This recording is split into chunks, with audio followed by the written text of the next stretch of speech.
안녕하세요. 31살 예비 신부입니다.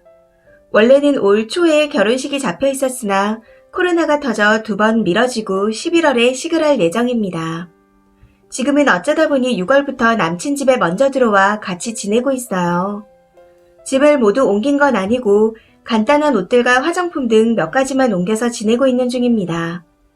남친과 저는 동갑으로 1년간 연애 후 결혼 이야기가 나와 물 흐르듯 진행하게 되었습니다.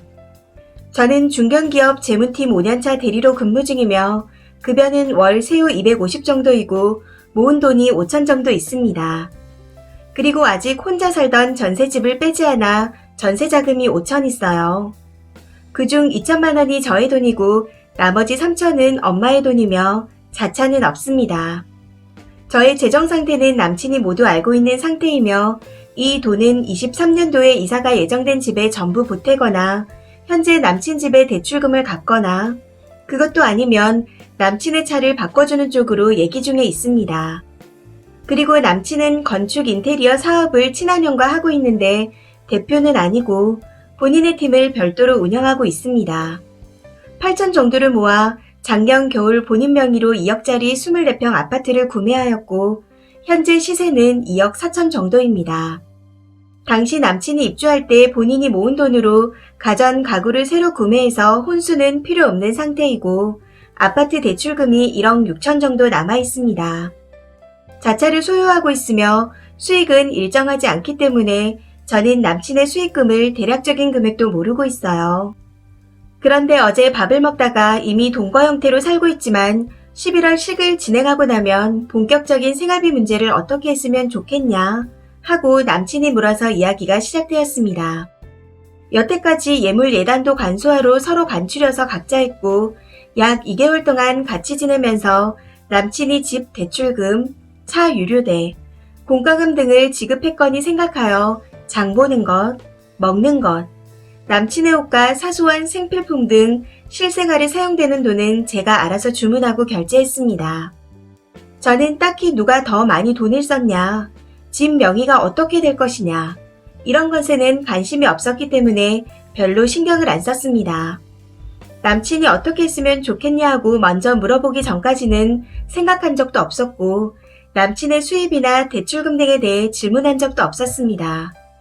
무튼 남친은 생활비 통장을 만들어서 누가 더 많이 버는지 상관없이 생활비는 무조건 똑같은 금액을 내는 게 맞다고 생각한다 라고 하더군요.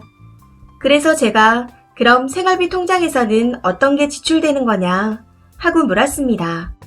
남친은 집 대출금, 식비, 공과금 등 고정 지출비가 나갈 거지만 부모님한테 나가는 돈은 각자 알아서 하자고 하더라고요. 저는 그럼 저축은 생활비 통장에서 하는 거냐? 생활비는 얼마씩 내냐? 그리고 공평하게 할 거면 부모님한테도 생활비 통장에서 각각 같이 해야 하는 거 아니냐? 했습니다. 그랬더니 그럼 제가 손해라고 하더군요. 남친이 나는 친척도 많고 경조사도 많아서 경조사금과 가족한테 드는 돈은 각자 하는 게 좋을 거다. 너를 위해서 하는 말이다. 그리고 내가 더 벌면 부모님한테 더 드리고 싶기도 하다. 하고 이야기를 하는데 이때부터 뭔가 기분이 싸했습니다. 부부가 되면 가족이고 너의 가족도 내 가족, 내 가족도 너의 가족, 그냥 우리 가족 아니냐.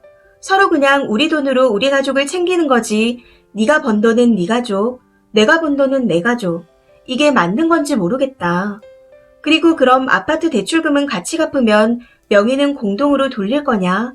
하고 물었습니다. 그랬더니 아파트 명의는 자기 명의라며 대출금은 따로 내겠으니 공동 생활비에서 빼라고 하더군요.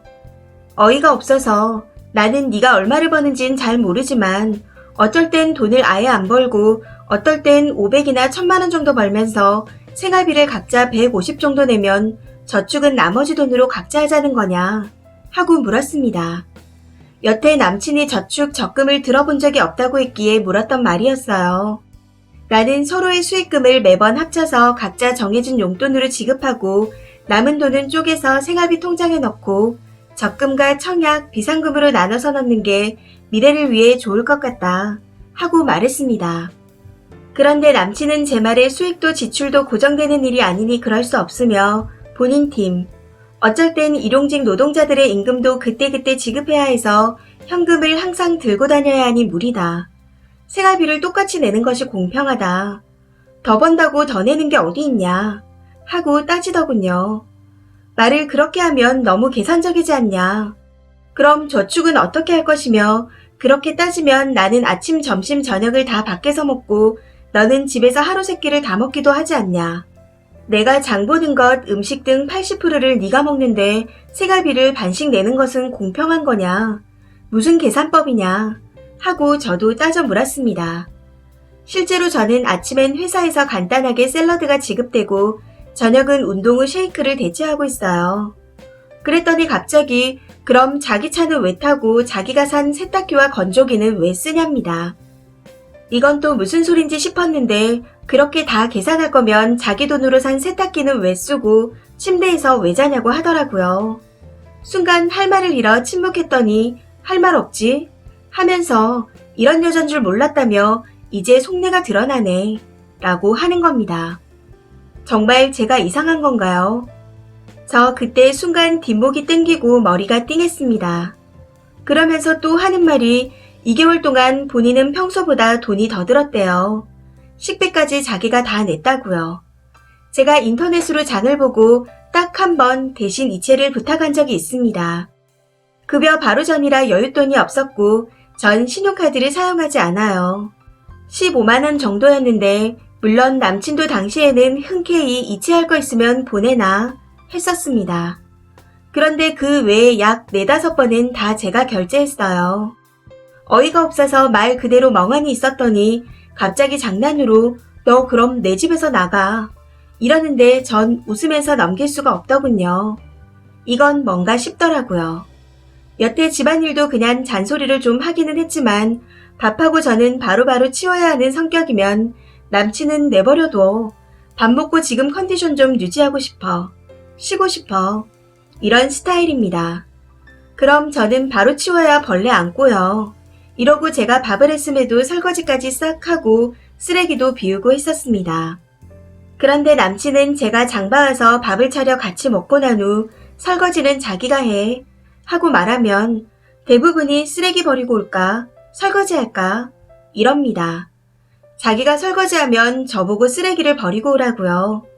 그래서 제가 뭔가 이상한데 내가 밥을 했으니 설거지는 네가 쓰레기도 어제 내가 버렸으니 오늘 네가 버리는 거 아니야?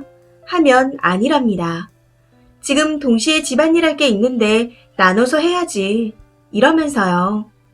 아무튼 집 나가라는 말을 장난처럼 하긴 했지만 진심인 건지 아직도 헷갈리긴 합니다. 어제 이런 말들을 하고 나니 밤새 잠이 안 오고 생각이 많아졌어요. 다른 분들은 생활비 각각 어떻게 하시나요? 전 당연히 대출금을 같이 갚을 생각이었습니다. 명의가 제 명의 공동명의가 아니어도요. 그리고 물론 아이가 생겨도 맞벌이를 생각했고요. 맞벌이는 저를 위해서 더욱 그렇게 할 생각이었습니다. 그런데 제가 그동안 너무 무지했던 건지 아니면 정말 수입에 상관없이 일정한 금액을 내는 것이 공평한지 그것도 아니면 지금 생활비 문제가 아니라 이 남자의 마인드가 더 큰 문제인 건지 생각이 많아집니다. 가슴이 너무 답답하네요. 댓글입니다. 첫 번째 댓글. 남자가 가정부를 구했네요. 심지어 월급 주는 게 아니라 받으면서. 쓰니 그냥 혼자 살아도 저거보다는 더 저축하며 살 듯한데요. 쓰니 같은 경우는 혼자 사는 게 더 이익인 것 같아요. 다른 사람 만나요. 얼른 탈출하시길. 두 번째 댓글. 코로나가 도왔네요.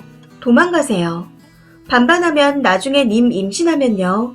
아이들 키우면서 경력 단절되고 그러면요. 아직 혼수고 뭐고 다 안 한 것 같은데 그냥 조용히 나오세요. 진짜 조상이 도왔군요. 세 번째 댓글. 그동안 여자가 밥 먹고 자기 물건 쓰는 거 아까워서 어떻게 견뎠을까? 매번 그런 생각 가지고 있다가 기회가 되어 말로 튀어나온 거죠. 네 번째 댓글. 결혼 전부터 저렇게 계산적인데 평생 같이 살 수 있겠어요? 나가라고 할 때 박차고 나오셨어야죠. 님 죽을 때까지 일할 거예요. 애는 설마 안 낳으실 거죠? 애 낳으면 애 낳는 비용도 줄 건가? 양육은 똑같이 할 자신 있대요. 전 결혼 없는 게 낫다고 봅니다. 혼인 신고 전이고 애도 없고요. 지금이 적기입니다. 빨리 정신 차리세요. 5번째 댓글. 빚만 잔뜩인 아파트에 대출금은 같이 갚으면서 그건 지명이라니. 그런데 그것 말고도 모든 면에서 남자가 너무 별로네요. 그 어떤 여자도 안 좋아갈 것 같은 그냥 떨거지 같아요. 잘 선택하세요. 저 남자는 님에 대한 사랑도 배려도 아무것도 없어 보입니다. 6번째 댓글. 그냥 지가 번 돈 지가 쓰고, 지가 산 물건 저 혼자 쓰고, 지가 번 돈으로 지 부모한테 실컷 효도하면서 혼자 살라고 하세요. 그렇게 따지고 들 거면 결혼하지 않는 게 맞습니다. 지금 죽자 사자 해도 결혼하면 시들해지고 복병이 얼마나 많은데 벌써 그러면 어떻게 사나요?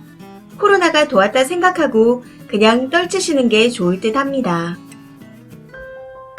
이 사연은 여기까지입니다. 시청해주셔서 감사합니다.